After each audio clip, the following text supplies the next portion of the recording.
okay? So he was an English poet born in 1918 and died in 2006. And for some time he lived in a tiny village in Cornwall called Zennor. Zennor is on the road from St Ives to Land's End. It's a very remote West Cornwall. In Zennor there's a church, and there is basically a legend about mermaids in Zennor. So I'll just explain this first of all, because this is what relates to this poem. So in the church, there used to be a boy called, a handsome young man called Matthew Truella, who sang in the church. And every Sunday when he sang, a woman came into the church and listened to his beautiful singing, but she never stayed around very long, and no one ever knew who she was. Now, one day, Matthew felt compelled to follow the woman, and basically she enticed him to the seashore, and she was a mermaid, and she said she was so compelled to tell him that she was a mermaid, and he had felt completely in love with her, and had said he couldn't live without her. So they decided to go into the sea together and live together in the surrounding sea around that area. And it has been said that even now, you can hear the sweet voice of Matthew singing in the bay. And there was another story that I read that was about a fisherman was out in the bay, and he put the anchor down, and it was a mermaid came up and said, "Can you take this anchor off my house?" And then apparently he heard all the singing of Matthew. I know what she said, "Thank you," and it's just that my husband Matthew and our children are trying to sleep or something like that. And so he went back to the village and told everybody this, and they were like, "Oh my gosh, this is the legend of and her name was Morverine." Anyway, I had to give you that bit of backlog on the story. So this poem by John Heath Stubbs is called "To the Mermaid at Zennor," and it was written in the 1950s. Thanks, Shelley. Okay, so I'm really worried I'm running out of time, but this is just my favourite poem ever. I only learnt about this poem literally this week. Let me read it to you. Half fish, half fallen angel, none of you human at all, cease your lusts, cold and insatiate crying from the tangled bay, nor sea hag here, stretched, webbed and skinny fingers for your prey.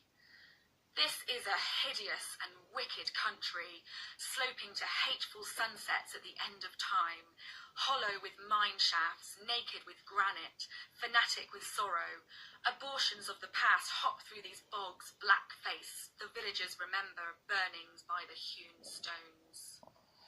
Only the saints, drifting on oak leaves over the Irish Sea, to sing like pipits from their crannied cells, with a thin stream of praise, who hear the Jennifer sob for her sins in purgatory of foam. Only these holy men can send you slithering from the chancel steps, and wriggling back to your sunken paradise among the hollowed-eyed and the capsized. So I just absolutely love that, and I really want to tell you, before this first hour runs out, a few things about this poem. First of all, I just love, he says, stop your cold and insatiate crying from the tangled bay. And that kind of, to me, insatiate is kind of never satisfied crying. The tangled bay is like, you think of like tangled with seaweed, maybe. And look, stretched, webbed, skinny fingers for your prey. Just love that. What it's saying about only the saints, basically, can do something about these wicked mermaids.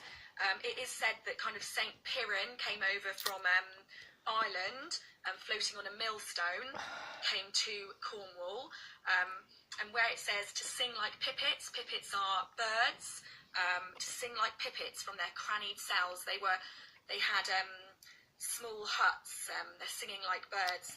And then I just love where it says, only those holy men can send you slithering from the chancel steps. So chancel steps being in a church, so they're trying to come into the church maybe, and what about wriggling back to your sunken paradise? What about among the hollow-eyed and the capsized? So for me, the capsized at the bottom of the sea, the shipwrecks where the sailors were drowned, the hollowed eyes with the creatures maybe eating their eyes. Oh, I just love this poem. I just love it so much. Thank you, Mum, for giving me this poem. When my mum showed it to me, because my mum's brilliant and she helps me a lot of, if I ask questions, she's very knowledgeable. And I said, find me a wicked poem, you must know some. And she said, I've got this one about the mermaids of Zennor, but you'll hate it. And she was so wrong, because I love it. And actually, there is another poet called Walter de Mere. And so actually, just to track back, Cornwall is separated from Devon by the River Tamar. And obviously, this poet that I just read you, he felt that the Cornwall was a wicked country.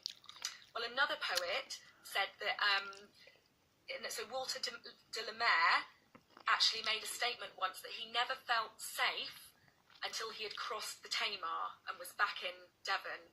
So it's an eerie place. Like I said in my last live, it's a beautiful place, but it's also very, very eerie. I've missed so many comments. I'm so sorry, everybody. I've got more to read. I've got Equine Dragons to read, I've got Jonathan's to read, and I've got another poet to read. I'm going to be cut off in a few minutes because it only lasts an hour. Will you come back?